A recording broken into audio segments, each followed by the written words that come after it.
Hey, hast du gehört? Wir haben für unsere CBD-Folge einen Preis gewonnen. Ihr könnt uns mal, CBD-Influencer, denn wir haben gewonnen!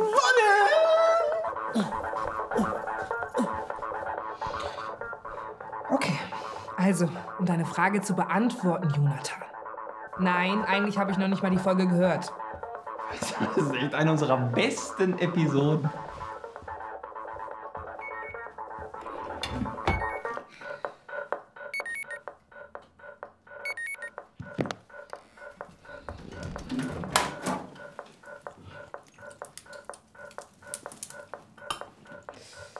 So. Oh.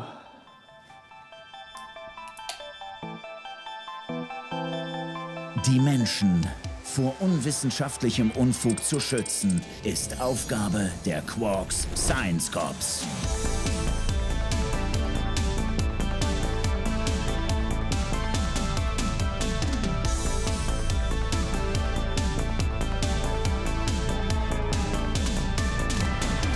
Das sind ihre Fälle. Zu einem entspannten Gesicht und einem super tollen Glow für die Lust. Diese Creme de Glow ist wirklich alles drin, was man sich von einer hochwertigen Tagespflege wünscht. Nämlich CBD, Hyaluronsäure. Ich kriege auch echt ständig diese CBD-Werbung. Hier. Und das macht einfach, dass man ein bisschen entspannter wird. Ich auch. Ich füttere meinem Pferd CBD-Öl. Und dabei habe ich nicht mal ein Pferd.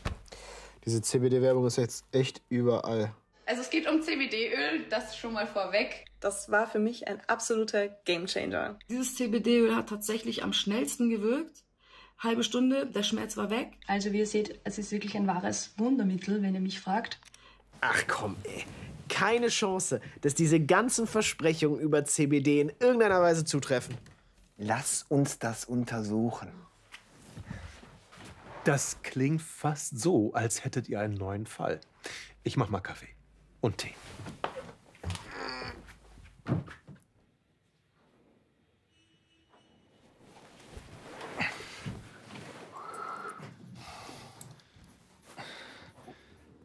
Ah, perfektes Timing. Hast du die ganze Nacht gearbeitet? Ja, warum? Wie kommst du darauf? Willst du auch einen Tee? Der Ralf hat eben einen vorbeigebracht. Kein Problem. Kann ich dir geben. Was meinst du perfektes Timing? Was wolltest du mir zeigen? Ja, pass auf, ich habe hier mal aufgeschrieben, ja, mit was für Sachen CBD überall in Verbindung gebracht wird. Und da sind solche Sachen bei wie Schlafstörungen, Angststörungen. Es soll als Antidepressivum wirken, es soll den Augeninnendruck reduzieren, es soll eventuell sogar Tumore heilen bzw. Tumoren vorbeugen. Es soll bei Schmerzen helfen. Das hier sind doch die meistgenannten, oder? Schmerzen, Stress, Schlafstörung. Ja, so funktionieren Wortwolken normalerweise, ja. Und bevor ich eingeschlafen bin, bin ich mir ziemlich sicher, hier, diese CBD-Influencer, das wofür die Werbung machen, das sind gar keine echten zugelassenen Medikamente, sondern einfach nur Produkte, die CBD enthalten. Und das für den günstigen Preis von 69,90 Euro. 69,90 Euro. Und zwar für 10 Milliliter. Leute bezahlen mehr als für ein Chanel-Parfüm, für ein Öl, von dem keiner wirklich weiß, was es bewirkt.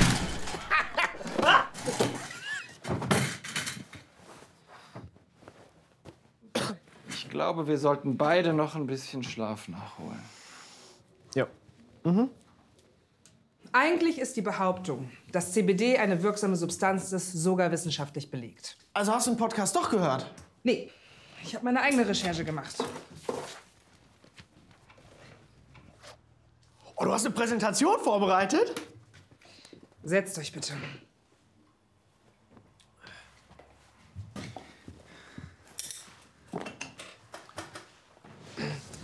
So, CBD ist die Abkürzung für Cannabidiol.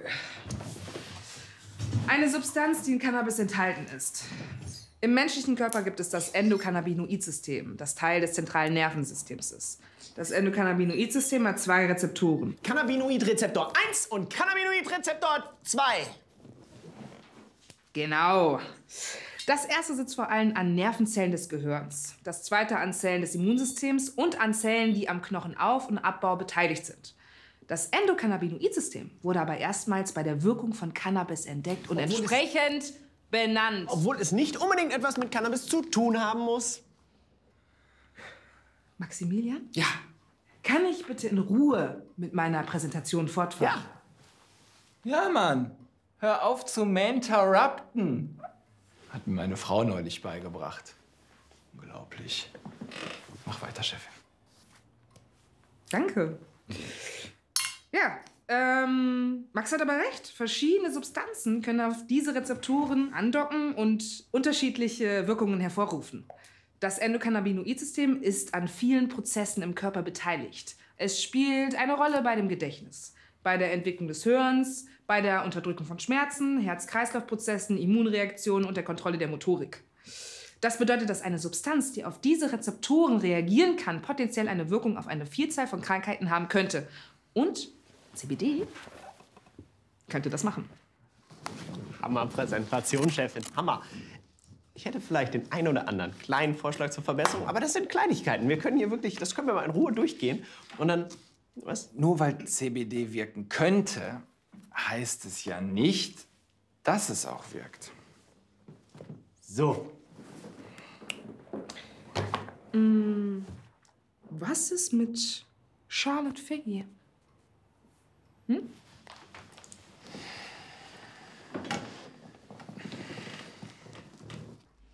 We had heard about this amazing 6-year-old from Colorado who had a rare form of epilepsy. She had a seizure every 30 minutes, every one potentially fatal. No treatment had worked. And then one day, desperate, her parents gave her a non-psychoactive ingredient from the cannabis plant called cannabidiol, or CBD. This is Charlotte's Web. She didn't have a seizure that day. And then she didn't have a seizure that night. You just sit there and Yeah. Right, I thought, this is crazy. Schon ganz schön beeindruckend, diese Geschichte von Charlotte Figgy, oder? Quasi keine Epilepsie mehr dank CBD? Ja, aber bei meinen Recherchen konnte ich keine wirklichen CBD-Medikamente für irgendwas anderes als Epilepsie finden. Und Epilepsie hat nichts zu tun mit Schmerzen, Stress, Angst oder Schlafstörung. Ja, und ich meine, das Video ist sehr emotional, sehr beeindruckend, aber es zeigt natürlich überhaupt nicht, dass CBD auch bei all den anderen Sachen hilft. Vielleicht ist es ein bisschen wie Schokolade. Also ich meine, Schokolade im Donut ist super, aber Schokolade bei Spaghetti Carbonara nicht so super. Das sollte man weglassen. Ich dachte mir, könnt ihr mal Snacks gebrauchen vielleicht? Ja. Und ich habe im Drucker die hier gefunden. Perfekt, danke. Seid also immer noch am CBD-Fall dran? Das ganze Ding ist ein bisschen komplizierter, als wir gedacht haben, ehrlich gesagt. Das Ding ist, CBD ist ein funktionierender Stoff, aber das Marketing bläht das halt total auf. Aber vielleicht können uns diese Studien hier helfen. Die haben wir von den CBD-Herstellern zugeschickt bekommen, quasi als Beleg für die Effekte von CBD. Ja, gib mir mal ein paar. Gut, ich lasse euch dann mal in Ruhe. Aber ihr solltet nicht vergessen zu essen. Ja, ja. Später. Super. Welche hast du da? Jadun et al. Kannst du aber, glaube ich, streichen. Ja, kannst du streichen. Jadun.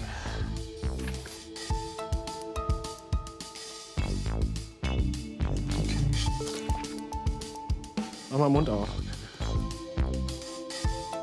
Und? Wie schmeckt's?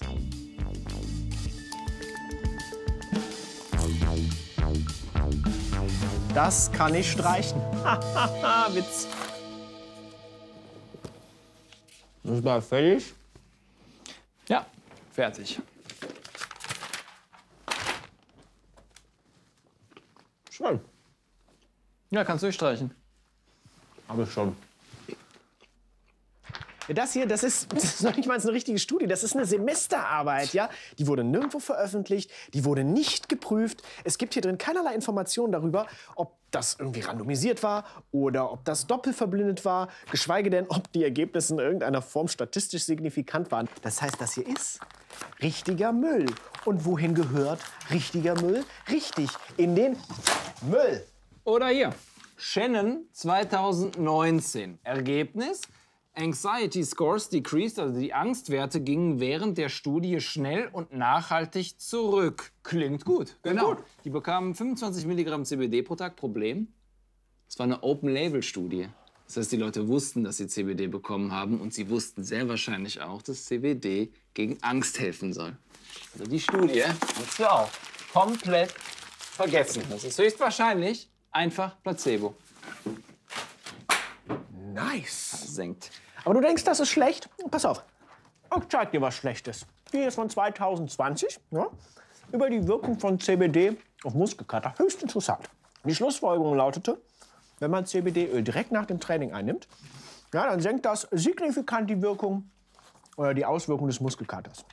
So, die Studienteilnehmer, die CBD genommen haben, hatten nachher wesentlich besseres Gefühl als die von Placebo bekommen haben oder die gar nichts bekommen haben. Erschienen ist die Studie im International Journal of Physical Education, Sports and Health. Was glaubst du, ist das für ein Journal? Mal gucken. Die Website sieht schon mal richtig beschissen aus. Ja. Ich guck mal, ob das auf der Beals List steht. Education, Sports and Health. Ja, ist gelistet als potenzielles Raubjournal. So ist es. Und das bedeutet, die drucken alles, wenn du ihnen nur genug Geld dafür gibst. Ja. Ohne Qualitätsbeurteilung, ohne Gutachten. Was sagen wir dazu? Richtiger Müll. Scheiße. Das ist alles voller Marmelade jetzt.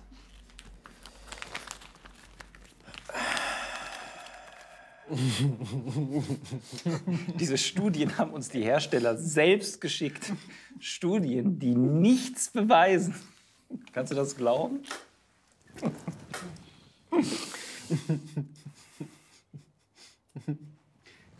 Aber, wartet mal. Habt ihr schon die Studie von 2022 gesehen? Eine Übersichtsarbeit zu CBD bei chronischen Schmerzen. Und die sagen, dass CBD potenziell helfen könnte. Ja, die kennen wir doch.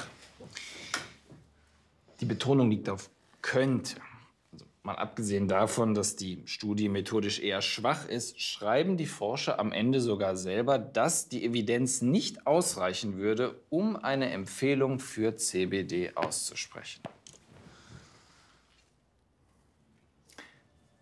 Wir haben aber noch was anderes gefunden.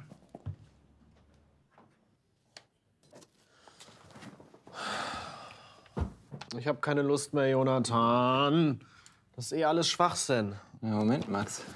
Da fehlt ja noch eine Studie. Hier aus dem Jahr 2017, erschienen im Journal Frontiers of Pharmacology. Guck mal rein. Okay, also 60 Teilnehmer. Hab's dir hier Aufgeteilt in 5 Gruppen.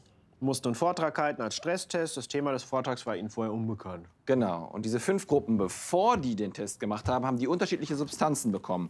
Eine Gruppe hat Clonazepam bekommen, das ist so ein angstlösendes Medikament. Eine Gruppe hat ein Placebo bekommen. Und 3 Gruppen haben CBD bekommen, in unterschiedlichen Dosierungen. Okay, also es war ja vernünftig verblindet, vernünftig randomisiert. Weder die Macher der Studie noch die Teilnehmer wussten, in welcher Gruppe sie waren. Und das ist ein wichtiges Kriterium, um eine Verzerrung zu vermeiden. Ja, das ist gut gemacht. Und das Ergebnis, Clonazepam hat die Menschen entspannter gemacht, klar. Aber auch das CBD hat dafür gesorgt, dass das Stresslevel runterging. Zumindest hier bei einer Dosierung. Kurze Frage. Welche Zahlen sollten bei den 3 Punkten eigentlich stehen? Hier bei den 100 Milligramm, 300 Milligramm, da war es dann am stärksten. Und hier hinten irgendwo 900 Milligramm. Das ist aber nicht das, was die CBD-Ölunternehmen verkaufen, oder? Nee. Was die verkaufen, liegt zwischen 20 und 80 Milligramm. Also als Tagesdosis, ne? Ja. Guck mal, sind die wirklich so dreist und schicken uns eine Studie, die eigentlich beweist, dass das, was sie verkaufen, gar nicht wirken kann? Ganz offenbar. Ich glaube, die haben die Studie gar nicht gelesen. Was ist das für Choppen? Das heißt, die Studie können wir auch komplett vergessen. Ja, sogar schlimmer. Das beweist ja, dass da nichts dran ist hier. Idioten. Wir sagen ja nicht, dass CBD gar keine Wirkung hat, aber in dieser niedrigen Dosierung... Wenn man eine echte Wirkung sehen wollte, müsste man zwischen 300 und 600 Milligramm CBD pro Tag einnehmen. Das würde im Monat zwischen 500 und 600 Euro kosten. Was du natürlich machen kannst. Ich meine, du hast dein Leben selbst in der Hand, du kannst deine eigenen Entscheidungen treffen. Du bist eine erwachsene Frau. Okay, wenn die Studie aber nichts beweist, was sagen dann die Unternehmen? Ja, das ist das Ding. Die Unternehmen können eigentlich gar nichts sagen.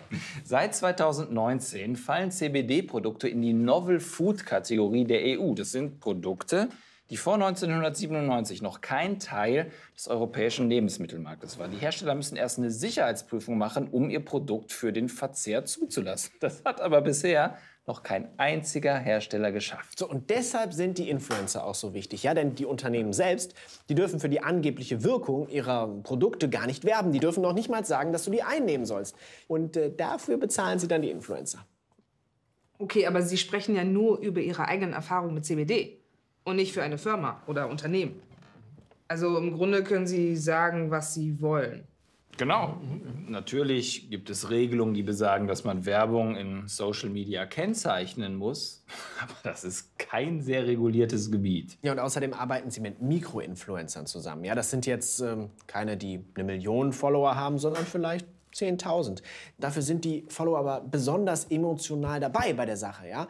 Und CBD ist ja grundsätzlich so eine sehr emotionale Sache. Ich meine, wenn man psychische Probleme hat oder Schmerzen, und dann bietet einem da jemand eine sehr einfache Lösung an, ohne Nebenwirkungen, dann klingt das ja erstmal sehr, sehr gut. Ja, also bei mir funktioniert's. Das ist ja wahrscheinlich einfach ein Placebo. Ja, also, Tatsache ist, dass wenn man ein psychologisches Problem hat oder Schmerzen oder so, dann ist es am besten, wenn man zu einem Arzt oder zu einem Therapeuten geht und dann bespricht man mit dem zusammen das Problem und guckt sich Behandlungsoptionen an. Ja gut, das ist ja immer eine gute Idee. Hm? Ja.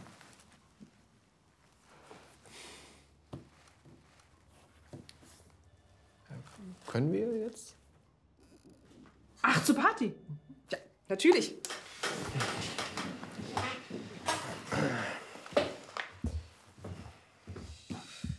Jungs, herzlichen Glückwunsch. Echt gut gemacht. Danke. Danke. Ich hatte schon Angst, sie würde uns wieder in diesen Verhörraum stecken. Glaubst du, sie mag uns jetzt?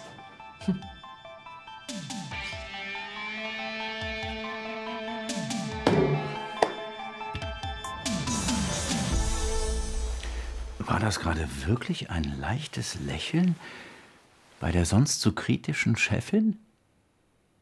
Bahnt sich da gar so etwas wie Sympathie an? Was für eine unerwartete Wendung der Ereignisse. Und geht die Sympathie sogar so weit, dass sich Andy beim nächsten Mal vor die Science Cops... Naja, es geht jedenfalls um ein mörderisches Medikament und Milliarden Jahre alte Götter. Schaut einfach hier. Ein Like dieses Videos und ein Abonnement dieses Kanals würden den Science Cops übrigens bei ihren Ermittlungen gegen unwissenschaftlichen Unfug sehr helfen. Alles klar? Dann bis zum nächsten Mal bei den Science Cops.